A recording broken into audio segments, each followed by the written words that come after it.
Good morning, good afternoon, and good evening to everyone all over the world. For today's video, pupunta po tayo sa Hitchen Lavender Farm sa Hertfordshire. Ito po ang loob ng Charing Cross St. Pancras Station International, yes. So from there, nanggaling po kami sa North, yes. Bumaba po kami ng Central sa Charing Cross and then lumabas na po kami sa station and change po kami dito sa St. Pancras Station International. Opo, kung saan po kayo kuha ng train. Yes. Habang hinihintay po namin ang aming train kasi hindi pa po siya time. Opo. Pero pwede na pong pumasok sa train. Kaya po naghanap po kami ng place ng mauupuan namin. Yes.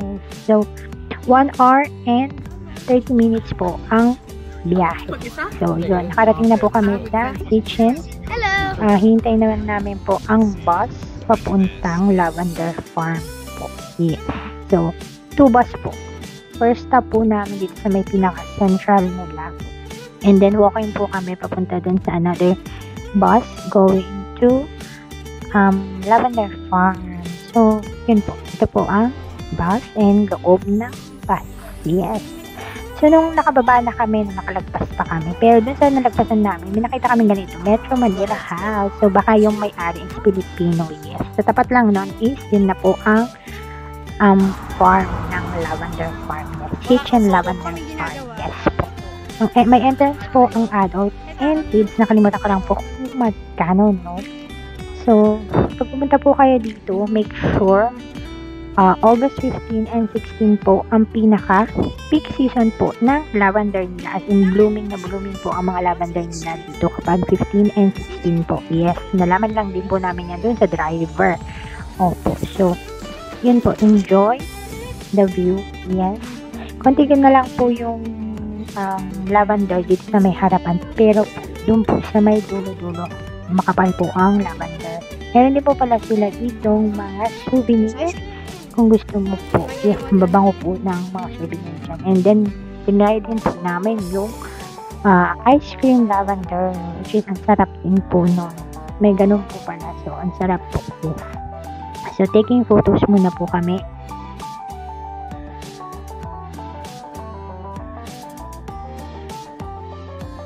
And, yun na nga, no?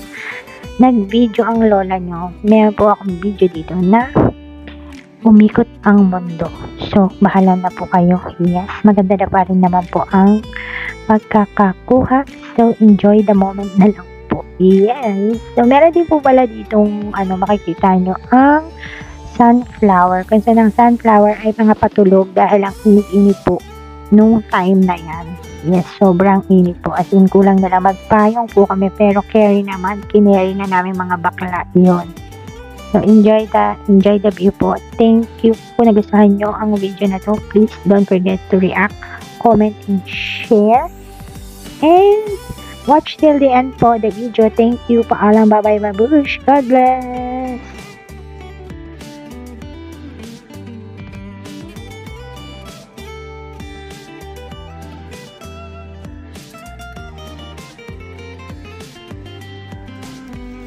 Video pala yun.